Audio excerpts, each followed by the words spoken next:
Esto es Finanzas al Día. Yo soy Rey Martínez, coach financiero, y me acompaña Paola Cerón, mejor conocida como Wise Money Go. Y señores, en este espacio estamos nuevos en YouTube. Bienvenida, Paola. Gracias, Rey. Muy emocionada de comenzar este proyecto contigo. Si ya no lo saben, nosotros tenemos un podcast que, ¿verdad?, se escucha por otras plataformas, pero decidimos transformarlo, ¿verdad?, y llevarlo como que más allá. Y pues nada, estamos aquí en YouTube y estoy bien contenta de hacer esto contigo, Rey. Para los que están acostumbrados a escucharnos en plataformas de podcast, este programa también va a salir en podcast, el típico Spotify y demás, así que nos puede conseguir también por sus podcasts favoritos. Queremos agradecer también, Paola, a nuestros Patreons, Mercedes, Marisela, Juliet, Rosy, Sairimar, Erika y José Luis. Si tú también quieres apoyar la finanza al día con Paola y Rey, lo puedes hacer visitando la página patreon.com Finanza con Rey. Bueno, Paola, ay, qué tema el de hoy. Planificación financiera a corto y largo plazo. Señores, lo que pasa es que muchas veces, Paola, me encuentro que esperamos hasta cerca de los 50 para comenzar a planificar nuestro retiro. O Sí. esperamos una época en nuestras vidas para comenzar a hablar de dichos temas o comenzar a estudiar unos temas. Ejemplo, comprar casa. Tú tienes que planificarte para comprar casa. ¿Qué pasa? Cuando hablamos de estrategia de planificarse a corto y largo plazo, como siempre decimos, es la cuestión que tú tienes que saber qué yo quiero hacer a corto, qué yo quiero lograr este año, que yo lo quiero lograr en 5 años, que yo quiero lograr 20 años, dentro de una realidad donde tú sabes que algún día te vas a retirar, no vas a tener los mismos ingresos, y cómo te preparas por ese camino. Y Paola, yo creo que ahí es que muchas personas están fallando, donde no nos planificamos y nos encontramos con la situación y en vez de ser algo que podamos trabajar, se convierte en un caos. No, y lo que pasa es que, y esto es lo que, bueno, Rey sabe que yo soy una fiel creyente de lo que es mentalidad financiera. Y las metas tienen mucho que ver, y te voy a decir por qué. Porque a veces nos sentamos a hacer, ¿verdad? Y yo sé que no estamos hablando de presupuesto, pero como estamos hablando de las metas, y nos sentamos a hacer un presupuesto sin intención. Y yo siempre he dicho que las finanzas y los presupuestos y todo tenemos que tener una intención detrás. Y yo siempre invito a las personas o a mis clientes a hacer un ejercicio, como que poner tu reloj como por 5 o 10 minutos y escribir, Rey, y esto es un ejercicio, escribir todas las cosas que son importantes para ti, porque como sociedad pensamos que tener éxito es, ay, pues voy a tener los hijos, prepararme para los hijos, o comprar una casa, comprar un carro, pero hay otras metas como que hacer tu viaje de los sueños. Ahí puede hacer una meta de que, ay, quiero saldar todas mis deudas y voy a hacer estas metas a corto y largo plazo para cuando salde estas tarjetas, qué sé yo, comprarme este carro de mi sueño. No importa cuáles sean tus metas, cada meta, Rey, es particular de la persona. A lo mejor lo que para mí es una súper buena meta, para ti no lo es. Eso es otra cosa. Tendemos a comparar nuestras metas con las de los otros. Entonces, para nosotros poder establecer el límite de tiempo, ¿verdad?, de esas metas a corto y largo plazo, tenemos que saber qué queremos lograr, pero qué es importante para nosotros. Si va con nuestros valores, con lo que nosotros creemos, si son cosas que nos hacen felices. Y además de eso, ver cómo las podemos hacer y que sean medibles y sostenibles. Obviamente, uno no va a decir, ah, pues me quiero comprar, qué sé yo, una casa en un mes y no he ahorrado para el down payment. No, eso no es realista. Si tú no has estado ahorrando por cierto tiempo, ¿me entiendes? Yo me pregunto cómo están haciendo los que compraron finca y terreno en estas aplicaciones de Bitcoin, pero eso es tema para otro día. Ahí sí que Chiste, yo no sé nada.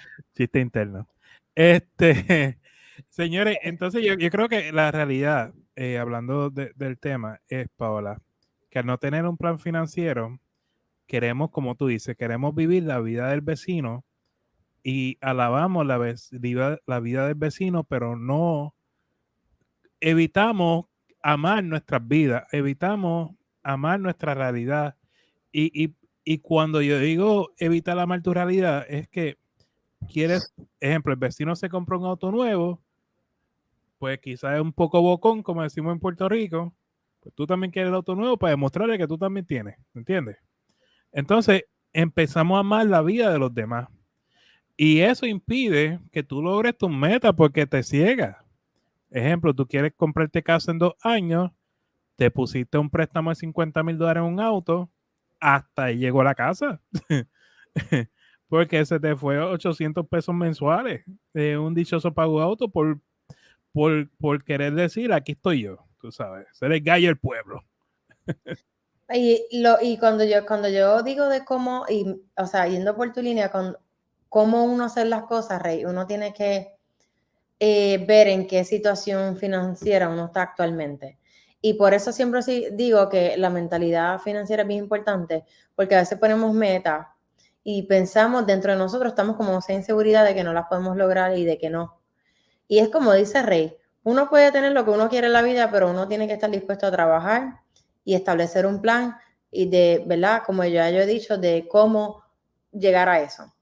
Entonces, metas comunes, una casa, que tú diste el ejemplo, sabemos que tú tienes el valor de la casa, más o menos depende del préstamo que te den, pero puedes tener un 3%, un 3.5% de down payment. Yo sé que Rey me va a decir el 20%, pero la realidad no es buena para, ¿verdad? Para todo el mundo, pero hay que empezar a uno tener esa mentalidad de abundancia y creer, entonces tener paciencia.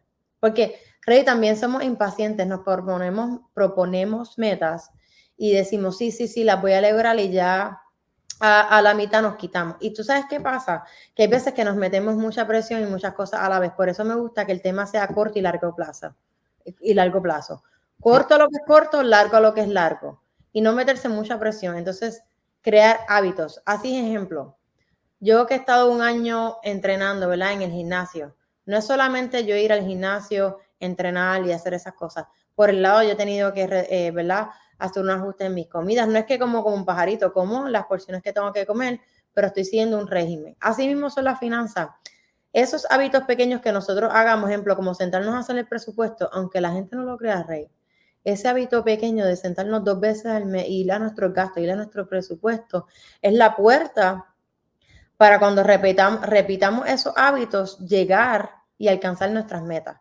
Pero entonces queremos hacer las cosas sin pasar trabajo y sacrificio. Y, gente, el proceso de las finanzas es como cualquier otro proceso. Hay que ser consistente. Por eso es bien importante descubrir lo que es importante para nosotros, porque cuando algo a ti te apasiona y algo te gusta y es algo que tú quieres lograr, tú no vas a sentir, ¿verdad? Que tú, o sea, sí vas a hacer el sacrificio, pero no lo vas a sentir tan pesado. No, y aclaro, gente, aclaro, que esta Paola está tirando uno en medio aquí. So, cuando vaya a comprar casa, Paola, yo lo que digo es que tenga por lo menos el 5%. Pero si usted tiene la capacidad económica, tenga por lo menos el 15 al 20%. O sea, eso es lo que estamos diciendo. Y préstamos convencionales a tasa fija son las mejores. Cambiando el tema a lo que yo. So, sí, yo creo que la clave está en un presupuesto. La clave está en un presupuesto. Y le explico, yo sé que hay muchas personas que piensan que hacen un presupuesto, pero usted no hace un presupuesto. Y te explico por qué. Porque mucha gente lo que hace es que mira su cuenta de banco a final del mes para ver en dónde se fue su dinero. Eso no es un presupuesto, eso es contabilidad de gastos. Cuando hacemos un presupuesto, es tú antes de recibir el dichoso dinero, ¿qué tú vas a hacer con ese dinero? Porque si tú no tienes un plan para tu dinero, dale bien gracias que por ahí entró y por ahí se fue. Tú sabes. Entonces, a medida que tú tengas un plan para cada dólar que tú recibes y que tú sepas qué vas a hacer con ese dinero, te vas a dar cuenta que el dinero te va a rendir. A medida que el dinero te va a rendir, vas a poder planificar con ese dinero a corto, mediano y largo plazo. Muchas personas, Paola, que quieren invertir dinero, no lo pueden hacer porque están endeudados hasta el cuello. Sales de las deudas, te sobra dinero, comienza a invertir. Tará. ¿Sabes? Y es lo que yo digo, así mismo como tú has dicho que el presupuesto tiene que estar como en papel, Excel, libreta, como lo hagan. Algo que a mí me ha funcionado, yo sé que esto puede ser otro tema, pero es como los vision board que uno hace a principios de año. Y no tienes que esperar enero, lo puedes hacer ahora. Y tenerlo como que ahí al frente, como que sabiendo, ok, esto es lo que yo quiero lograr. Y llevarlo a papel, a lápiz, Excel, lo que sea. Y aquí Rey y yo, ¿verdad? Tenemos nuestros servicios de coaching. Si usted se quiere, ¿verdad? Sentar a planificar, ¿verdad? Y llevarlo como que visual. Yo soy una persona bien visual. Yo tengo que tener mi presupuesto, Rey, ahí. Si yo no lo veo, like, tenemos que hacer cosas, Rey, concreto. Para ir cerrando, que sea algo concreto y que sea bien visual. Porque así de mente no vamos a llegar a ningún lado. Excelente. Rey, en cada ¿verdad? Como en cada podcast vamos a estar, ¿verdad? Contestando al menos 3 preguntas que nos llegan tanto por el podcast o por las redes sociales. Y aclaramos que toda información es para uso educativo. Siempre consulten con un asesor financiero o con una entidad bancaria antes de tomar cualquier decisión financiera. Bueno, Rey, nuestra primera pregunta es de Juan Carlos. Dice así: ¿cómo puedo comenzar a crear un fondo de emergencia sólido mientras pago mis deudas? Excelente pregunta. So, y hablamos primero qué es un fondo de emergencia. Vamos a definir lo que es un fondo de emergencia. Un fondo de emergencia es un dinero que tú vas a tener, ya sea en efectivo, aunque no es lo ideal, o en una cuenta de banco separada de tu cuenta de uso.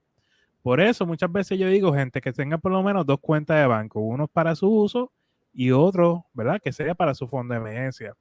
Si usted quiere ponerse un poquito más creativo y sacarle un poquito más de dinero, más de interés a ese dinero, puedes buscar lo que se llama un High Yield Savings Account.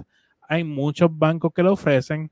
Ejemplo, si estás buscando un banco en línea, Discover es muy buena, Ally Bank es muy bueno. O sea, hay una variedad, y no es por mencionarlo, no es diciendo que lo compren a ellos, sino que lo que quiero decir con esto es que hay una variedad de bancos que puedes comprarle o activar la cuenta. ¿Qué pasa? El fondo de emergencia, cuando tú estás comenzando en este camino financiero, y Paola puede discrepar de mí en esto, que lo va a hacer, lo más seguro, pero bueno, al principio, por lo menos tener 500 a $1,000 en ese fondo de emergencia. Te No, pero explico, yo estoy de acuerdo con eso. no es vacilando, pero te explico. Cuando tengas esos 500, esos $1,000, comienza a salir de tus deudas, excepto el pago de la casa o si tiene un préstamo estudiantil que se parezca a un pago de casa. Que el préstamo estudiantil tuyo está en los 80, 100,000, 200,000, porque hay muchos de ustedes que están por ahí. Luego, cuando sale de todas tus deudas usando el método de la bola de nieve, vuelve a tu fondo de emergencia y lo aumentas que te cubra 6 meses. 6 meses viene siendo cuando tú sumas los gastos de la casa, incluyendo utilidades, sumas lo que tú usas en comida, en transportación, ropa, mensual, lo multiplicas por 6 y eso es lo que debes tener en tu fondo de emergencia. Simplemente es para lo desconocido. Para cuando tú hagas tu presupuesto, va a haber cosas que tú no conoces. Y así es la forma de comenzar a crear un fondo de emergencia. No, yo estoy de acuerdo en todo lo que dijiste. Lo único es que, ejemplo, yo les digo a mis clientes, ejemplo, si tú recibes un cheque antes de, o dinero como lo recibas, antes de ellos pagar cualquier deuda, se tienen que pagar ellos mismos. Yo pienso que aunque estés en deuda, por lo menos un 5%, un 4%, $5, $10, algo que aunque sea la diferencia, que se paguen primero. Entonces, sí estoy de acuerdo que siempre es bueno liquidar las cuentas con más, o sea, como con las tasas de interés altas como las tarjetas de crédito o un carro, pues que no tiene una tasa de interés tan alta como la de las tarjetas de crédito, pero que son deudas que son, ¿cómo se dice, Rey? Prioridad. Lo que sí es, Rey, que yo, el fondo de emergencia, si 6 meses al principio es como muy agresivo, pueden tratar de empezar por lo menos con 3 meses. Una vez que tengan ya esos 3 meses que se sientan un poquito estable, entonces, ¿verdad? Seguir trabajando para los 6 meses para que la presión no sea. Por lo menos en mi caso, yo digo 6 meses cuando tú no tengas deuda, porque te sobra tanto dinero que 6 meses lo hacen menos nada. Ahora, Exacto. empezando mira, con 500. El problema es, gente, que nadie tiene dinero ahorrado. Ese es el problema que tenemos. Así que ten por lo menos $500 ahí para la emergencia. Vamos. Es bien poco y eso está en las estadísticas. Y digo Puerto Rico y Estados Unidos porque son las estadísticas que sé. Es bien, hay muchas, hay pocas personas, me disculpo, pocas personas, Rey, que tienen aunque sea $1,000 en su cuenta. Vamos para la segunda pregunta, Paola. Se nos va el Ok, tiempo. nuestra segunda pregunta es de Ana María y dice, estamos pensando en comprar una casa en Florida. ¿Cuáles son los pasos claves para prepararnos financieramente y obtener una hipoteca favorable? Hay una Bueno, persona que compró clase en Florida, así que lo voy a dejar que ella explique. yo compré una casa en Florida. Obviamente compré cuando el mercado no estaba ni muy bien ni muy mal. Digo mercado en mi situación. Y aclaro, yo no tengo nada en contra de los real estate aquí, ¿verdad? En Florida, pero de los pasos que uno que tiene que hacer, saber, ¿verdad? Cómo uno está financieramente. Y cuando yo fui a comprar mi casa, sí me dejé llevar mucho por Rey, porque aunque yo soy un coach financiero, Rey es mi coach financiero. Yo cogí mi income y yo lo multipliqué por 3, ¿verdad? Y yo no me pasé de esa cantidad. Obviamente me aprobaban mucho más, pero yo no cogí el tope de lo que me aprobaron, porque para que tú quieres poner todo tu crédito, ahí yo puse, como decimos en Puerto Rico, hasta donde la sábana me arropó. Y ahora me aseguro de que cuando me senté con mi realtor, dije, mira, yo quiero un pago que si yo voy a tener HOA, que eso es lo que se paga a los Homeowners Associations, tienen que tener eso en consideración. Hay casas o HOA por ahí que son $700, $800. So, yo le dije a ella, yo no quiero que pase de X cantidad y yo no quiero que mi pago mensual de la casa con HOA pase de esto. Obviamente verificar cómo está tu crédito. El crédito, que ver si tienes que arreglar unas cosas. Hay veces que hay personas que antes de comprar la casa, ¿verdad? Te ayudan un poco a arreglar el crédito. Una cosa que yo hice fue buscar como que lo average de lo que se gastaba en agua, luz, todos mis gastos. Yo lo llevé todo a Excel con mis 2 cheques y yo estaba viendo cómo podía y cómo no, y qué podía y qué no. Y como me senté, hice un ejercicio con Rey y poco a poco me fui ajustando hasta que ahora pues estoy cómoda. Pero el tener una casa también, y también otra cosa que yo digo, decidir si quieres una casa nueva o vieja. La mía no es súper vieja, pero tampoco es súper nueva. Yo me aseguré que cuando vinieron a la casa, hicieron la inspección, esa gente chequeara de la A a la Z. Había un pequeño error que si yo no lo arreglaba antes de cerrar, después de cerrar, me iba a costar, ¿qué? $4,000. No. Ustedes inspeccionen esa casa, sea nueva, sea vieja, sea media nueva, vieja, no. De la A a la Z, porque esos gastos después de tu cerrar, y eso les digo, una casa, gente, es responsabilidad. Eso no es que compraste una caja de zapatos y tienen que estar como que al tanto de que es una responsabilidad y que cualquier mes puede salir una cosita. Y he tenido personas, Rey, que aunque sean casas nuevas, les salen cositas. Entonces, sí, yo vine un poquito preparada con tener ahorros. Sí se me fueron los ahorros parte en el down payment, pero también pude, ¿verdad?, negociar. Siempre traten de negociar los closing costs. Pero sí pude tener un fondo de emergencia por 2, 3 meses, y eso fue lo que me ayudó a sentirme estable. So, esas son mis recomendaciones, que no pasen, ¿verdad? Creo que, Rey, que es un 30% de tu income neto. No, yo lo que prefiero es que no pase Pago de de un la 25, casa. el pago mensual no pague más de un 25% de tus ingresos mensuales. Exacto. No, eso Pero les prometemos, esto es un buen punto y quizás alguna vez lo hablamos, pero hacemos otro podcast si hablamos de este proceso de comprar casa. Es más. un tema muy más amplio que un par Hay que de hacer muchos minutos. papeles y Ujú. es un proceso. Ok, vamos con nuestra tercera pregunta. Y es de Luis. ¿Cuál es la mejor estrategia para equilibrar el ahorro para mi jubilación y los gastos actuales, especialmente considerando la incertidumbre económica? Mira, Esa es Rey, antes una, de... Sorry, es que los otros días leí en Instagram un economista o algo y siempre, y yo soy de esa, yo era de esa. Siempre queremos echarle la culpa a la economía. Y sí, la economía, yo estoy de acuerdo que no está en sus mejores momentos, pues porque la inflación y whatever, pero todo empieza en nosotros. Nosotros tenemos que siempre ajustarnos a la vida que nosotros podemos, verla ¿cómo digo? Sustentar. Like, arrópate hasta donde la sábana te dé. Por ejemplo, en mi caso, mi dream car es un Lexus, ahora mismo, una Lexus. Sí, parte de mi income yo la puedo pagar, pero entonces, ¿cómo balanceo mis otros gastos de vida? Uno tiene que ser realista, nada, Rey, te dejo, pero quería decir eso porque... ¿no? O sea, mira qué pasa. Los que están pensando en la jubilación. La economía es un ciclo. Un ciclo, para aquellos que han cogido matemáticas, imagínate una gráfica de estas sinusoidales o de coseno, o sea, que tiene como que una montañita, baja, vuelve y baja y sube y baja, así es la economía. La economía no tiene nada que ver con tus finanzas personales. Tus finanzas personales las controlas tú. ¿Qué pasa? ¿Cuál es el problema? A la hora de prepararnos para la jubilación, mientras más temprano es mejor, pero si comenzaste tarde, está a buen tiempo también. Lo único que tienes que hacer es saber qué yo quiero hacer a la hora de yo retirarme, de jubilarme. ¿Pienso vivir en una casita en la montaña o me Y voy ya con queda. Paola a viajar por el mundo? O sea, lo que te quiero decir es, ¿dónde te visualizas? No existe una contestación mala. Y una vez tú dices, yo me visualizo haciendo esto, tú dices, ok, para yo lograr eso que yo quiero hacer, ¿cuánto dinero yo necesito en mi jubilación? Y hacer cálculo hacia atrás. Si yo empiezo hoy a ahorrar dinero, a invertir dinero, para cuando yo llego a esa meta, a esa fecha, ¿cuánto dinero yo tengo que tener? Y eso te va a dar una contestación clara de dónde tú estás y qué debes de ahorrar. Me gustó eso que dijiste, Rey, y siempre, porque hay veces que yo le pregunto a las personas a qué edad se quieren retirar y nadie sabe. O sea, no lo tienen claro. So, sabe la edad que te quieres retirar, cómo quieres vivir. Y más o menos, Rey, corrígeme para ir cerrando, pero yo creo que tiene que ser el income que uno tiene, ¿verdad?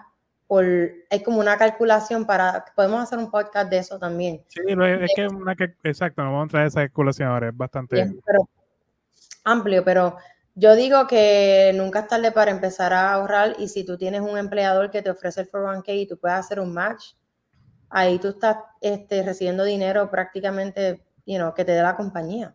So, Yes. tomen ese beneficio. Yes. Bueno, Rey, tenemos nuestra frase del día y dice así: desde mis días de humilde comienzo hasta este momento, aprendí que la clave está en abrazar los desafíos con valentía y construir sobre cada pequeño logro. Si yo pude, tú también puedes crear tu propia historia de éxito. Alejandro Martínez. Señores, esperen este podcast todos los jueves. Vamos a estar por aquí tirando un podcast nuevo. Vamos a estar tirando videitos cortos durante la semana de los podcasts que tiremos esta semana. Así que recuérdate darnos like, compartir y de las personas que también estamos en YouTube, porque esa fue la forma de romper el algoritmo y llegar a muchas personas para que sepan que Paola y yo estamos hablando de finanzas personales aquí en Finanzas al Día. Gracias, Paola. Gracias, Rey.